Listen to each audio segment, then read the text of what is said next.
Yes. So displeasure, anger.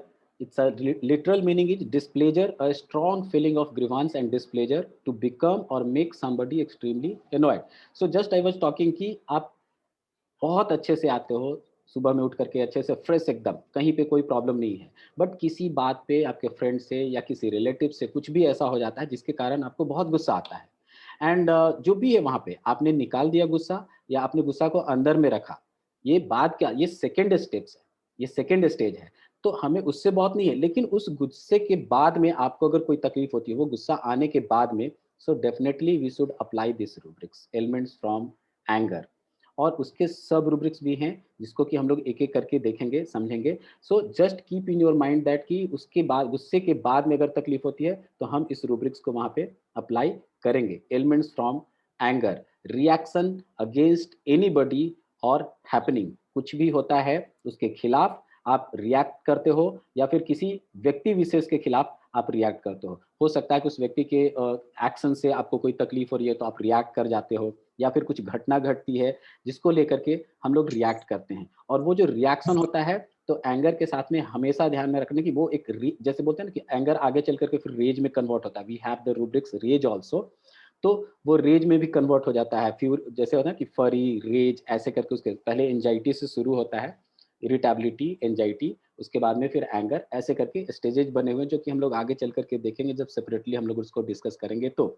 But this is the reaction, है ना? Reaction against anybody और any happening. जब कुछ भी घटना घटती है या किसी व्यक्ति के द्वारा कुछ ऐसे हरकत होते हैं, कुछ काम होते हैं जिसके खिलाफ आप रिएक्ट करते हो और उसके बाद आपको तकलीफ होती है, that will come under the elements from anger. Now you can see elements from anger. There is 146 remedy, and most important remedy you can see aconite, aurum metallicum, chamomilla, colocynth, ignitia, ipecac, nux vomica, opium, platina and staphylococcus। और जैसा कि मैंने आपको बताया कि now you have to decide कि aconite in which condition. So if you have the idea about the aconite, the theme of the aconite, definitely it will become very easy for you to decide the medicine aconite. Okay, the sudden and violent. So sudden and violent anger भी होगा तो sudden and violent होगा, और उसके बाद उसको कोई तकलीफ होती है, then we will think about the aconite. Similarly the aurum metallicum, the highly egoist type of the personality, है ना? तो एक ईगो के साथ में अगर उसका ईगो क्लैश होता है और उसके बाद में उसको एंगर आता है, then we will go for the aurum metallicum. So similarly you will have to think about all the medicine whatever it is included over here, 146 is there, and someone is very important, someone is less important. So according to the importance and according to the totality of the symptoms, we will get the medicine, and finally we will decide on the basis of theme of the medicine. So just I talked about Staphylococcus also, the ignitia also, the suppression, and we when we you will go now the elements from anger, silent grief, silent grief. So definitely importance of ignitia and Staphylococcus will be more over there. जैसे ही हम suppression की बात करते हैं, वहाँ पे emotions या एंगर सप्रेस्ड हो जाते हैं, तो हमें वही मेडिसिन के बारे में सोचना होगा जिसके अंदर में ग्रीफ, जिसके अंदर में सप्रेशन, इमोशंस का सप्रेशन, उसके डिजायर का सप्रेशन ज़्यादा होता है, हमें उस तरह के मेडिसिन के बारे में फिर सोचना पड़ता है। तो ये आपके पास में ऑप्शन है, 146 means 146 option is there, and according to the theme you will have to decide. If CPI is also there, if pulsatilla is also there, then accordingly you'll have to think according to the theme of the medicine. So elements from anger, there is 146 remedy is there. Now we will see the sub rubrics of this elements from anger. Anxiety with elements from anger with anxiety, है ना? गुस्सा और उसके साथ में चिंता, दोनों जब साथ में हो तो उस समय में हम इस रूब्रिक्स को लगाएंगे। गुस्सा हुआ और पेशेंट आकर के बोलता है आपसे आकर के कि डॉक्टर साहब जब से गुस्सा हुआ, वो जो घटना घटी उसके बाद में मेरे को बहुत गुस्सा आया, तब से ही मेरे को ये सारी तकलीफें हैं, और उस घटना को लेकर के हमेशा हम चिंतित भी रहते हैं कि आखिर क्यों हुआ ऐसे, ऐसे नहीं होना चाहिए, हमेशा हम उसके बारे में सोचते रहते हैं। So in this type of the situations you will have to think about elements from anger, anxiety with.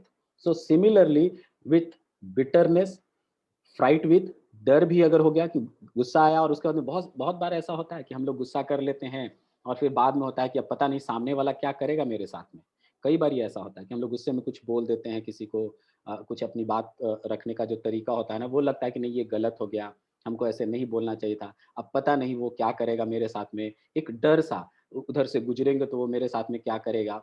बचपन में हम लोग को जैसे होता था ना, कभी झगड़ा हो गया किसी से और गुस्से में हम लोगों ने कुछ बोल दिया, तो लगता था कि अब हम अगर उधर से गुजरेंगे तो कहीं वो मेरे साथ में कुछ ऐसा ना करे। तो एक डर का भावना, सो विथ फ्राइट, है ना? This is very important. तो ये हमको एक-एक सिचुएशन, इसीलिए हम बोलते हैं कि केस टेकिंग के दौरान आपको बहुत ही प्रॉपर वे में, अगर किसी ने बोल दिया ना कि चिंता है, सो चिंता का मतलब ऐसे नहीं, गुस्सा आता है डॉक्टर साहब। हम लोग पूछते हैं कि गुस्सा आता है? तो हाँ, गुस्सा आता है डॉक्टर साहब। This is not the rubrics. When you will go to the anger now, you will find more than 400 medicine is there. So गुस्सा आता है, ये कोई rubrics नहीं है। Even the elements from anger means 146 rubrics is there. तो ये भी कोई मतलब ऐसा नहीं कि हाँ गुस्सा आया उसके बाद में, उसके बाद में भी कुछ पॉइंट्स हैं वहाँ पे, जो हम लोग अभी यहाँ पे देख रहे हैं, उसको भी वेरीफाई करना बहुत जरूरी है ना? With fright, with anxiety, with bitterness. उसी तरह से है इंडिग्नेशन विथ, जो हम लोग कई बार चर्चा भी कर चुके हैं, इनडिग्निफाइड, कि हमारे सम्मान, डिग्निटी को ठेस पहुंचाएगा। बोलते हैं ना कि हमारा डिग्निटी, हमारा जो सम्मान है उसको ठेस पहुंचा डॉक्टर साहब, हमको गुस्सा भी आया और जो घटना घटी उसके साथ में मेरे आत्मसम्मान को ठेस पहुंचा, तो ये हमको बहुत तकलीफ हुआ। और जैसा कि हम बार बार बोल रहे हैं कि इसके बाद से ही तकलीफ है। तो elements from anger with indignation we will take the rubrics. एक रूब्रिक्स जो हम लोग फ्रिक्वेंटली लेते हैं, जब हम लोग पूछते हैं कि गुस्सा आता है, तो हाँ आता है, क्या करते हैं? तो जनरली गुस्से में हम डॉक्टर साहब चुप हो जाते हैं, हम नहीं बोलते हैं। गुस्से में हम चुप, खुद से, कोई सप्रेस नहीं कर रहा है, आपको कोई ज़बरदस्ती ये नहीं कर रहा है कि नहीं तुमको चुप रहना है, तुमको कुछ नहीं बोलना है, वैसा सिचुएशन नहीं है। मेरे को गुस्सा आता है, I can talk loudly even, but I am keeping keeping silent my self, कि हम कुछ नहीं बोलेंगे। तो वैसे सिचुएशन के लिए जो रूब्रिक्स बनता है वो हम लोग लेते हैं, and that is with silent grief comma with करके है। आप खुद से जब अपने गुस्से को दबाते हो, तो उस सिचुएशन में रूब्रिक्स ये बनता है, elements from silent grief with. ये रूब्रिक्स जो कि हम लोग लेते हैं, जब बोले ना कि दो तरह से रिफ्लेक्शन होता है, या तो आप निकाल देते हो गुस्से को या फिर अंदर में रखते हो, तो ये रूब्रिक्स बहुत फ्रिक्वेंटली यूज होता है, elements from silent grief with.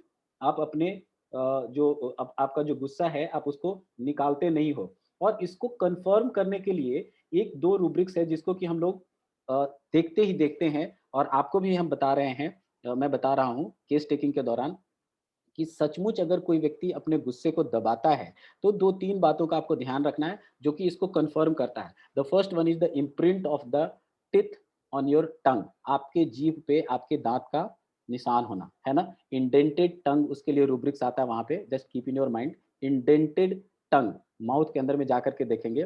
Then grinding teeth, गुस्से में दाँत को पीसना, तो जनरली हम कोई चीज़ को दबाते हैं ना, तो दाँत को पीसना, जैसे आपको कोई हाथ में दे दिया, बोला इसको ज़ोर से दबाओ, सो व्हाट यू डू, जब आपको दाँत पीसने की आदत नहीं, लेकिन आप जब दबाते हो तो आपका दाँत भी ऐसे करके हो जाता है। It simply means that you are trying to suppress, और आप जितना उसको सप्रेस करने का कोशिश करोगे, फाइनली यू विल फाइंड कि the trembling of the hand, shaking of the hand you will find over here. So 3 things is very important if you are taking the rubric silent grief with. तो आपको उसकी जीभ को देखना है, तो उसमें कहीं कोई इम्प्रिंट तो नहीं है दाँत के, क्योंकि दाँत जब भी हम दबाते हैं ना, दाँत को ऐसे दबाते हैं या कुछ करते हैं, अपने आप को अपने इमोशंस को दबाने का भी कोशिश करते हैं, तो वो हमारे दाँत का इम्प्रिंट जीभ के ऊपर में बनता है। तो जो बोलते हैं ना कि हमारा जो बॉडी है ना वो माइंड को reflect, our mind get reflected through the body. तो इम्प्रिंट ऑफ द टिथ से हमें पता चल, जैसे बोलते हैं ना कि हम लोग कोई एम्बिशियस बहुत ज्यादा है, तो उसको सपना क्या आएगा, उड़ने का, या falling from the high places. तो एम्बिशन को कंफर्म करने के लिए हम लोग ड्रीम्स को फिर वेरीफाई करते हैं कि सचमुच ही और सी इज एम्बिशियस। तो वैसे ही यहाँ पे एंगर साइलेंट ग्रीफ को कंफर्म करने के लिए आपको क्या, क्योंकि जब रिफ्लेक्ट होता है, आउटवर्डली रिफ्लेक्शन होगा, तो वो बहुत आसानी से दिख जाता है, सामान उठा करके फेंक देना, है ना? दाँत ही काट लेना, छोटे बच्चों में रोलिंग ऑन द फ्लोर, गुस्से में ज़मीन पे लोटने लगना। तो ये सब के लिए आप देखो कि यहाँ पे इसके सब रूब्रिक्स के रूप में नहीं है। क्यों? क्योंकि ये सारी चीज़ें जो है ना, वो दिख जाती है। जब आउटवर्डली रिफ्लेक्शन होता है तो दिख जाता है। लेकिन कुछ चीज़ें हैं जो दिखता नहीं है, इंडिग्नेशन नहीं दिखता है, साइलेंट ग्रीफ नहीं दिखता है, एंग्ज़ायटी दिखने की चीज़ नहीं है ना? आपके अंदर में ये सारी चीज़ें हैं, तो ये दिखने वाली चीज़ नहीं है। तो उसका वेरिफिकेशन हमको बॉडी के थ्रू करना होता है, फिजिकल रूब्रिक्स के थ्रू करना होता है। तो जब साइलेंट ग्रीफ की बात हम कर रहे हैं, ये बहुत ही बढ़िया रूब्रिक्स है, क्योंकि दो ही तरह से जो रिफ्लेक्शन होता है उसमें ये पहला रिफ्लेक्शन ये होता है कि हम चुप हो जाते हैं, तो उसको कन्फर्म करना बहुत जरूरी है, सिर्फ उसके कहने से नहीं होगा। क्योंकि जब कन्वर्सेशन होता है और खास करके हस्बैंड वाइफ सामने में आएंगे ना, तो आपको पता चलेगा कि वाइफ बोलेगी या हस्बैंड बोलेंगे कि नहीं हम चुप हो जाते हैं, तो सामने में जो बैठी हुई है ना वाइफ बोलेगी अरे ये क्या बोलेंगे, ये चुप थोड़ी ना होते हैं, तो वहां पे क्रॉस हो जाता है उनकी बात। तो उसको खुद से कंफर्म करने के लिए ये कुछ चीजें हैं जिसको कि हमको ध्यान में रखना है कि if we are going for silent grief, so definitely we should go for the indented tongue, definitely we should go for the trembling of the, जो कि ट्रेम्बलिंग आपको मिलेगा जनरल में, जनरल के अंदर में आपको जाना है ट्रेम्बलिंग, एक्सटर्नली, एंगर, फ्रॉम, ये रूब्रिक्स वहां पे बनता है। तो ऐसे करके हमको वहां पे जनरल में ये लेना है एंगर फ्रॉम, क्योंकि ट्रेम्बलिंग जब होता है तो पूरे बॉडी में होता है, नॉट ओनली द हैंड। अगर सिर्फ हाथ कांप रहा है तो उसके लिए फिर हम एक्सट्रीमिटीज में जाते हैं, वो अलग एक प्रॉब्लम हो जाता है। लेकिन जनरल गुस्से में पूरा शरीर कांपता है अंदर से। अच्छा, एक और rubrics internally also, externally and internally both, both अंदर से लगता है कि कांप रहा है। तो साइलेंट ग्रीफ को वेरीफाई करना बहुत जरूरी है। गुस्से में चुप हो जाते हैं तो दांत पीसते हैं, या फिर नेक्स्ट जो आता है वो है सप्रेस्ड। अभी जो हम लोग देख रहे थे दैट वाज कि हम खुद से दबा लेते हैं अपने गुस्से को, है ना? खुद से हम नहीं बोलना चाहते हैं, गुस्सा है अंदर में लेकिन हम निकालना नहीं चाहते, हम उसको अंदर ही अंदर रखना चाहते हैं, ब्रूड करते हैं या जो भी। तो साइलेंट ग्रीफ के अंदर में now we are talking about the suppressed. So जैसे ही हम सप्रेस्ड की बात करते हैं तो सप्रेशन जब भी होगा तो कोई दूसरा फोर्स वहां पे लागू होगा। साइलेंट ग्रीफ कोई बाहर से फोर्स लागू नहीं हो रहा है, खुद से कर रहे हैं, लेकिन यहाँ पे क्या हो रहा है, दूसरा फोर्स लागू हो रहा है। सो एलिमेंट्स फ्रॉम एंगर सप्रेस्ड। किसी ने आपके गुस्से को, गुस्सा आया, चुप, नहीं बोलना है, तेरे को नहीं बोलना है, कितना भी गुस्सा, नहीं तू नहीं बोल सकता है, तुमको बोलना ही नहीं है। एंड बिकॉज ऑफ डोमिनेशन, तो यहाँ पे क्या है ना कि आपको फिर इसको वेरीफाई करना है। तो सप्रेस्ड हम तब लेंगे जब दूसरे के द्वारा आपके गुस्से को दबा दिया जाता है। तो होता है ना कि हमें बोलने ही नहीं दिया जाता, घर में हमें बोलने ही नहीं दिया जाता, हमको तकलीफ भी होती है फिर भी हमको बोलने नहीं दिया जाता है। तो यहाँ पे एक और इसका जो सपोर्टिव रूब्रिक्स है that is the element from domination. चाहे तो वाइफ अगर सप्रेस्ड है तो हस्बैंड का डोमिनेशन होगा, या हस्बैंड अगर सप्रेस्ड है तो वाइफ का डोमिनेशन होगा, अगर हस्बैंड वाइफ रहते हैं तो। या फिर और भी उसके हो सकता है कि उनके बड़े घर में उनके फादर हों, ग्रैंड पेरेंट्स हो, ग्रैंड फादर हो, जो भी हो, तो किसी के द्वारा वहाँ पे सप्रेशन जरूर, तो वहाँ पे किसी और का इन्वॉल्व। तो एक और रूब्रिक्स इसको वेरीफाई करने के लिए, इसको सपोर्ट देने के लिए, इसको कंफर्म करने के लिए डोमिनेशन को वहाँ पे हमको देखना बहुत जरूरी हो जाता है, और वो भी हमारा आ जाता है एलिमेंट्स फ्रॉम डोमिनेशन। उसके भी सब रूब्रिक्स हम लोग देखेंगे आगे चल करके, हम लोग को जब देखना होगा। अभी तो हम लोग ए लेटर में ही है, डोमिनेशन डी में आएगा एलिमेंट्स फ्रॉम डोमिनेशन, जो कि बहुत अच्छा रूब्रिक्स है और हम लोग को देखने के लिए भी मिलता है। सो एलिमेंट्स फ्रॉम डोमिनेशन हम लोग वहां पे लेकर के चलेंगे। तो ये बहुत इंपॉर्टेंट रूब्रिक्स है एलिमेंट्स फ्रॉम एंगर, और उसके जो सब रूब्रिक्स हैं उसको भी हम लोगों को देख करके चलना है वहां पे। और भी दो रूब्रिक्स वहां पे है, वेक्सेशन विथ, वेमेंस विथ, ऐसे करके रूब्रिक्स वहां पे बना हुआ है। तो हम लोग इसको भी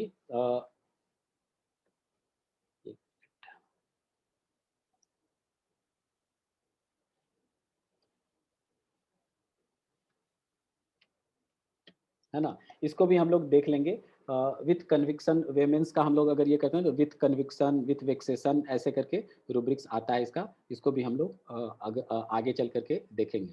now coming to the anger, अभी जो हम लोग बात कर रहे थे ना कि एंगर एक सेपरेट रूब्रिक्स है, and just you see 427 remedy is there included. It simply means that सिर्फ एंगर अगर आप लेते हो केस टेकिंग के दौरान, तो ये this is not going to help you, ये आपको मदद नहीं करने जा रहा। 400 अकेले 427 अगर एक रूब्रिक्स के अंदर में मेडिसिन आता है, उसमें से एक मेडिसिन को सेलेक्ट करना, इवन कि if you are thinking about the two medicine it's very difficult. तो इसके जो सब रूब्रिक्स हैं उसको देखना, उसको ढूंढना बहुत ही जरूरी है। और भरे पड़े हैं सब रूब्रिक्स की बात अगर हम करें तो भरे पड़े हैं एलिमेंट्स फ्रॉम एंगर के अंदर में। बहुत सारे रूब्रिक्स हैं, थ्रो थिंग्स से लेकर के जितना भी है वो सब है ना। अब एंगर को अगर हम लोग यहाँ पे ये करते हैं तो, है ना, ऐसे करके बहुत सारा बिसाइड वन सेल्फ बीइंग ऐसे करके है। इसके अंदर जो मेन मेन रूब्रिक्स है उसको हम रेस्पिरेट asthmatic respiration with, just see, जब सांस की तकलीफ होती है, जब सांस फूलने लगता है तो उस समय में बहुत गुस्सा आता है। यहाँ पे जैसे आप देख रहे होंगे ना, एस्थमेटिक रेस्पिरेशन विथ ऐसे करके यहाँ पे दिया होगा। Afternoon activity with great physical, जब बहुत ज़्यादा फिजिकल एक्टिविटी करते हैं उसके साथ में गुस्सा आ जाता है। तो ऐसे बहुत सारे रूब्रिक्स हैं। अभी तो हम लोग यहाँ पे सिर्फ बी लेटर तक हैं। अगर हम यहाँ पे और देखें, चूँकि स्क्रीनशॉट है तो आपको बहुत नहीं इसमें हम दिखा सकते हैं। चिल्ड्रन इन कॉजलेस एंगर, ऐसे करके जो रूब्रिक्स यहाँ पे दिए गए हैं इस तरह से है। कन्वर्सेशन फ्रॉम, आप कन्वर्सेशन आप नहीं करना चाहते हो, अगर कन्वर्सेशन होता है उसके साथ में गुस्सा आ जाता है, ऐसे करके बहुत सारे डिजीज अबाउट हिज, अपना जो बीमारी है उसको लेकर के उसको गुस्सा है। तो इस तरह से बहुत सारे रूब्रिक्स हैं। फैमिली टुवर्ड्स वन, अपने फैमिली के प्रति गुस्सा बहुत ज़्यादा है।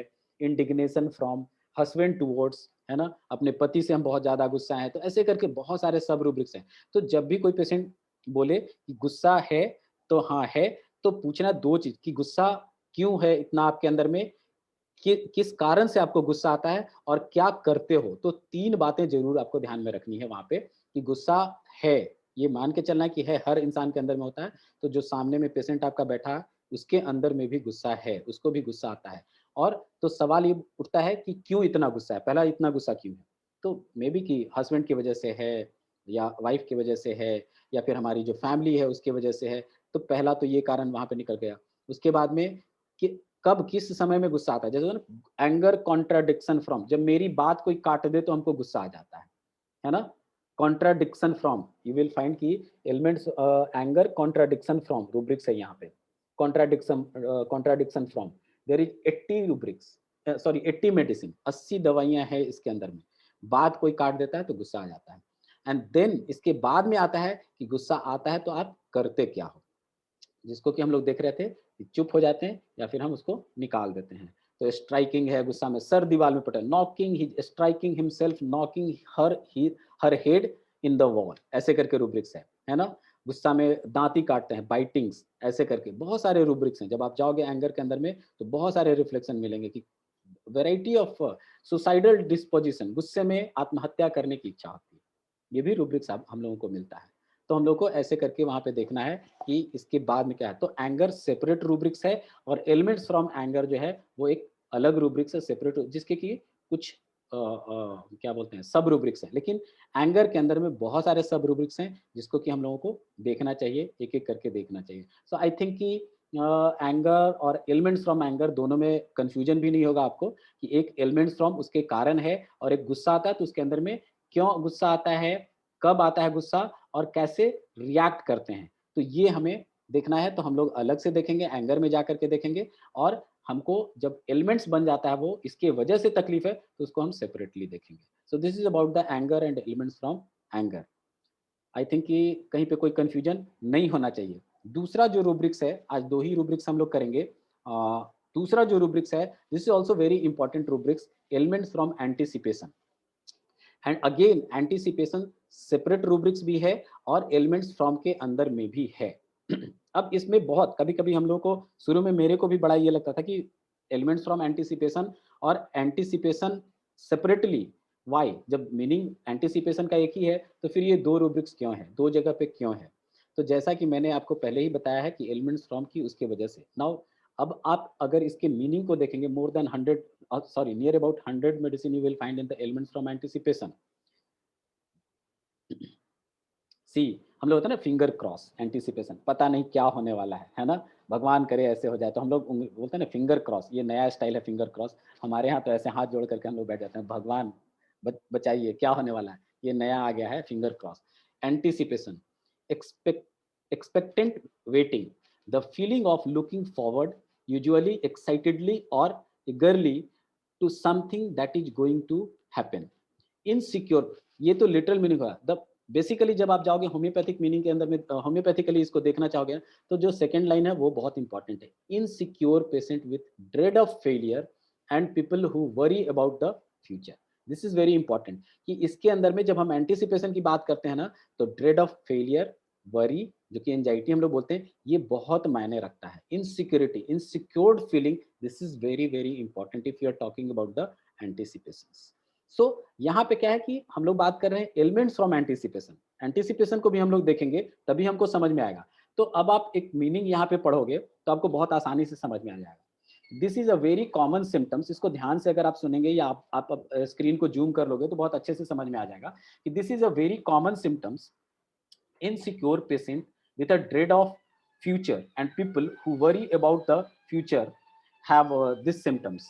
As indeed does anyone who suffers either mentally or physically at the thought of some situation in which they will be required to perform or contribute. Pre-examination nervous, just a minute. Yes, pre-examination nervous would not ordinarily be considered as symptoms unless they were present to such a degree that they were incapacitating with fears, diarrhea, palpitation, sleeplessness, stomach cramp, and so on. बहुत clearly यहाँ पे mention किया हुआ है। जैसे होता है ना कि हम लोग को एग्जामिनेशन है, घबराहट हो रही है, बहुत नेचुरल है, this will not come under the anticipation. ये एंटिसिपेशन के अंदर में नहीं आएगा, है ना? ये एंटिसिपेशन के अंदर में नहीं आएगा। एक बार किसी से मिलना है, बड़े से अथॉरिटी से मिलना है, थोड़ी सी घबराहट हो रही है, this will not come under the anticipation moment. अगर ये फॉर द टाइम बिंग है, ये सबके साथ में होता है, थोड़ा बहुत सबके साथ में होता है, लेकिन अगर आपको ये फिजिकल लेवल पे रिफ्लेक्ट कर जाता है और बार बार अगर होता है, डायरिया होने लगता है किसी को, किसी के जैसे होता है ना कि एंटीसिपेटरी डायरिया, जब भी घर से बाहर निकलते हैं तो वॉशरूम जाएंगे ही जाएंगे, उनको डायरिया होगा ही होगा, उनको घबराहट से कि जा रहे हैं पता नहीं क्या होगा, है ना? नींद गायब हो जाती है, कई दिनों तक नींद नहीं आती है। बहुत से लोग ऐसे होते हैं ना कि कॉम्पिटिटिव एग्जामिनेशन की तैयारी करते हैं और जब भी उनको एग्जामिनेशन का जैसे जैसे वो डेट टाइम पास में आते जाता है ना, बुखार आ गया, एक सप्ताह पहले से ही बुखार आ गया। This will come under the anticipation. But एक बार अगर आपको जाकर के किसी को मिला बड़े अथॉरिटी से, सपोज कि आज आपको इनवाइट कर दिया गया कि चीफ मिनिस्टर से मिलना है, तो थोड़ी सी घबराहट तो होगी, चीफ मिनिस्टर भाई तो थोड़ा तो होगा ही होगा ना। So that will not come. अगर वो बोलता है करके कि आपको कभी आप पूछते हो कि कभी आपको कुछ घबराहट किसी से मिलने से, किसी बड़े लोगों से मिलने से, हाँ डॉक्टर साहब एक बार फलान आदमी से हम मिलने गए थे, किसी आईएएस ऑफिसर से, डीएम से, ये तो बहुत घबराहट है, that will not come under the anticipation. लेकिन जब कभी भी ऐसा होता है ना, छोटा से छोटा चीज भी होता है, इवन कि मैंने बताया ना कि घर से भी बाहर निकलते हैं तो उनको डायरिया हो जाता है, उनको पेट में दर्द होने लगता है, that will come under the anticipation. वो एक कंटिन्यूअस प्रोसेस बन जाता है वहां पे उस आदमी के अंदर में, उसका जो नर्वस सिस्टम है ना, वो इस तरह से रिएक्ट करने लगता है जिसके वजह से उसको तकलीफें होने लगती है, और वो उसको खुद से फील होने लगता है कि नहीं ये अब एक प्रॉब्लम बन गया है और इसका हमको ट्रीटमेंट लेना पड़ेगा। तो ये एक कंटिन्यूअस प्रोसेस में है, तब ये रूब्रिक्स यहाँ पे लागू होता है, ठीक है ना? ये लागू होता है उसमें, और स्टमक ऐसे करके ना, cramps and so on. Sometimes anticipatory elements vanish as soon as the task or examination begins। होता है ना कि जैसे ही पेपर मिला, हम लोग घबरा रहे हैं कि परीक्षा में क्या होगा पता नहीं, अब जाकर के का, लेकिन जैसे ही वो क्वेश्चन पेपर मिला, आंसर शीट मिला, उसके बाद में वो सारा प्रॉब्लम खत्म। और कुछ लोग ऐसे भी होते हैं कि वो क्वेश्चन पेपर मिलते ही उनको घबराहट शुरू हो जाती है और एग्जामिनेशन में कुछ लिख के ही नहीं आते हैं। हर होता है ना कि ये पढ़ने में बहुत अच्छा है, लेकिन एग्जामिनेशन में इसका हाथ ही नहीं चलता है, ये कुछ लिख ही नहीं पाता है और उसकी वजह से इसका रिजल्ट जो है वो गड़बड़ हो जाता है।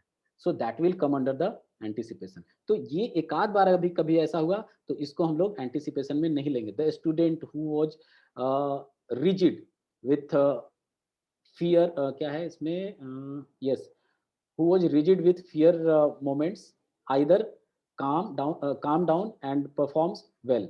People who sit in the waiting room for an hour before their appointment, or who tell you that they always suffer from insomnia before seeing their doctor or lawyer, or before going on a journey, also suffer from anticipation, है ना? ये हमेशा इसमें क्या कहता है ना कि हमेशा अगर हमको जाके किसी से मिलना है, अपॉइंटमेंट है, तो वहां पे नींद, उसके पहले नींद चली जाती है, 3 दिन 4 दिन से नींद नहीं आ रही है, हमको जाके वकील से मिलना है, 4-5 दिन से हमको नींद नहीं आ रही है, हमको ट्रैवलिंग करना है, हमको कहीं बाहर जाना है तो तकलीफ हो रही है, तब ये रूब्रिक्स वहां पे लागू होगा। लेकिन वंस इन अ वाइल अगर इस तरह का सिचुएशन आ रहा है, so that will not come under the anticipation. So elements from anticipation, यहाँ पे हम लोग बात कर रहे हैं, तो ये लिटरल मीनिंग हो गया एंटिसिपेशन का। अब एलिमेंट्स फ्रॉम, कि ऐसी घटनाएं बार बार होती है, पिछले कई सालों से ऐसा होता चला आ रहा है और उसकी वजह से हमें अब नींद की तकलीफ हो गई, नींद नहीं आती है ना? इसमें बहुत क्लियरली लिखा हुआ है ना कि डायरिया भी हो सकता है,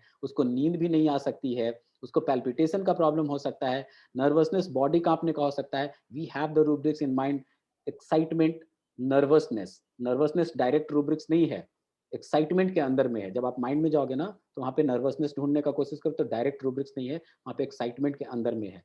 so this type of the situation if happening because कि उसको कहीं जाना है, उसको कहीं किसी से मिलना है, तो ऐसे सिचुएशन में हम ये रूब्रिक्स वहाँ पे लगाते हैं, एलिमेंट्स फ्रॉम एंटीसिपेशन, है ना? और एक जनरल एंटीसिपेशन है, क्योंकि इसके बाद से तकलीफ हुई है, इस तरह का सिचुएशन आया तो, और एक है कि कोई बीमारी नहीं है, कुछ भी नहीं है, लेकिन डॉक्टर साहब घबराहट होती है, मिलने में हमको बहुत घबराहट होती है। तो वहाँ पे हम लोग एंटीसिपेशन रूब्रिक्स लगाएँगे। पेशेंट जब बोलता है ना कि इसके वजह से जब जो जो प्रॉब्लम अभी हम लोग यहाँ पे देख रहे हैं ना, इस तरह का प्रॉब्लम अगर उसको होता है, excitement, nervous, sleeplessness, diarrhoea, palpitation, अगर ऐसे उसको प्रॉब्लम होते हैं, तब हम लोग एलिमेंट्स फ्रॉम इस नेचर की वजह से, तब हम लोग एलिमेंट्स फ्रॉम एंटीसिपेशन जाएँगे। लेकिन वो प्रॉब्लम को ये कुछ और लेकर के आया हुआ है, उसका कोई रिलेशन नहीं है, इस तरह के सिचुएशन से उसका कोई रिलेशन नहीं है, जैसे घुटने का दर्द है, जॉइंट्स पेन है, तो उसका कुछ लेना-देना नहीं है। लेकिन जब हम लोग पूछते हैं कि किसी से मिलने में आपको कोई तकलीफ होती है, तो हाँ, डॉक्टर साहब मिलने में तकलीफ, तो वहाँ पे हम सिर्फ़ और सिर्फ़ एंटीसिपेशन रूब्रिक्स को हम लगाएँगे, जिसके कि कुछ सब रूब्रिक्स भी वहाँ पे हैं। तो हमको उसको एंटीसिपेशन कब लगाना है और एलिमेंट्स फ्रॉम एंटीसिपेशन कब लगाना है, आई थिंक ये आपको क्लियर होगा। यहाँ पे आप देख सकते हैं कि एलिमेंट्स फ्रॉम एंटीसिपेशन के अंदर में 97 मेडिसिन है, और इसके जो cross references है, you can see the anticipation, anxiety anticipation engagement, anxiety future, anxiety क्या लिखा हुआ है, rail road, yes, anxiety time, उसके बाद में क्लेरेवॉइंस से भी इसको क्रॉस रेफर किया हुआ है, क्लेरेवॉइंस से, क्लेरेवॉइंस को हम लोग बाद में देख लेंगे एक बार। डेथ प्री सेंटिमेंट से भी इसको किया हुआ है, fear happen, Hari time, anxiety for the time also you can say, Hari walking, time slowly going, ऐसे करके ना, टाइम स्लोली पासिंग, रूब्रिक से हम लोगों के पास में टाइम में जब आप जाओगे तो, कि बहुत स्लोली टाइम पास कर रहा है, टीमिडिटी, पब्लिक, लोगों की भीड़ में जाने से डर लगता है, तो इन सब से आप क्रॉस रेफर कर सकते हो। रेक्टम के अंदर में डायरिया, एंगर, है ना, गुस्सा के साथ में डायरिया हो जाता है, डायरिया एंटिसिपेशन, हम लोग पास में ये भी रूब्रिक्स है कि कहीं किसी से मिलना हो, बाहर जाना हो, तो उसके पहले भी हमको डायरिया हो जाता है, लूज मोशन या फिर जो भी नॉर्मल स्टूल होता है, उसको भी हम लोग इस रूब्रिक्स के अंदर में लेते हैं। तो इसके क्रॉस रेफरेंसेस इतने सारे हैं एलिमेंट्स फ्रॉम एंटिसिपेशन के, जिसको कि आपको करना चाहिए, क्रॉस रेफर करना चाहिए और देखना चाहिए कि एग्जैक्टली एलिमेंट्स एंटिसिपेशन है या फिर उसको कुछ और है, एंजाइटी है या फिर कुछ और टिमिडिटी है, इस तरह का। सो एलिमेंट्स फ्रॉम एंटिसिपेशन को हम लोगों ने इस तरह से देखा, और एलिमेंट्स फ्रॉम एंटिसिपेशन के कुछ सब रूब्रिक्स हैं,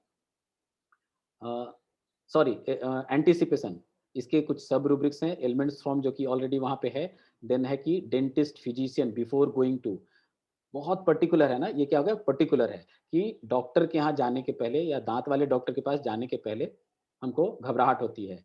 बिफोर एग्ज़ामिनेशन, ये बहुत पर्टिकुलर है, मतलब उसको जनरल ये हैबिट नहीं है, जो जनरल होगा वो हर चीज़ में होगा, बाहर जाने में, सब चीज़ में उसको घबराहट होगी। लेकिन यहाँ पे बहुत क्लियरली है कि examination, before the examination 12 medicine इसके अंदर में है, इस तरह से यहाँ पे है एक्साइटमेंट विथ, उसका मेडिसिन इसके अंदर में नहीं है, एक्साइटमेंट विथ के अंदर में, लेकिन आप इसको क्रॉस रेफर कर सकते हो। इम्पेंडिंग एविल सेंसेशन ऑफ, है ना, कुछ होने वाला है, बहुत बुरा, evil sensation of, relatives for his, अपने रिलेटिव्स के बारे में, जैसे एक एक स्टेटमेंट आता है ना, हम लोग पूछते हैं कि घबराहट या डर किसी, तो हमारे बच्चे जब बाहर जाते हैं ना, घर से बाहर निकलते हैं, तो हमको बहुत डर बना रहता है, जब तक वो लौट के ना आ जाए घर में, तब तक मेरे को तकलीफ बनी रहती है। तो एलिमेंट्स, ये जो है ना, ये एंटिसिपेशन के अंदर में आएगा। रिलेटिव फॉर हिज के अंदर में भी आप इसको देख सकते हो, या फिर एंटिसिपेशन को लेकर के आप इसको यहाँ पे चल सकते हो। फिर स्टेज फ्राइट, बहुत से लोगों को अंदर में होता है, जैसे हम लोग के यहाँ कॉलेज में फंक्शन होता है ना, तो सारे लोग परफॉर्मेंस नहीं करते हैं, बहुत अच्छे-अच्छे लोग हैं हमारे यहाँ, गाने वाले हैं, डांस करने वाले, लेकिन वो स्टेज पे नहीं चढ़ सकते, है ना? और कुछ लोग होते हैं जिनको गाना आए चाहे नहीं आए, डांस करना आए चाहे नहीं आए, लेकिन स्टेज पे वो जाएँगे, तो बड़े कॉन्फिडेंट होते हैं वो लोग। तो हम लोग को उनके गाना को छोड़ देना चाहिए, उनके डांस को छोड़ना चाहिए, हमें उनके कॉन्फिडेंस को देखना चाहिए। लेकिन ऐसे सिचुएशन में अगर आपको सब कुछ आता है, फिर भी यू हैव द फियर कि how I will face the public, then you can think about this stage fright, है ना? ये भी हम लोग एंटिसिपेशन के अंदर में। तो एंटिसिपेशन एक अलग रूब्रिक्स है, जिसको कि हम लोगों ने देखा यहाँ पे, है ना? So this is all about the elements from anger, और दूसरा जो हम लोग का आ रहा है, एलिमेंट्स फ्रॉम एंटिसिपेशन। तो ये 2 रूब्रिक्स आज हम लोगों ने देखा, and I think we don't have now much time, only 20 seconds. If you have any question, you may write directly to me on my WhatsApp number, and I will try to give the answer. So thank you so much for being with me and hearing patiently. Thank you, sir. Thank you.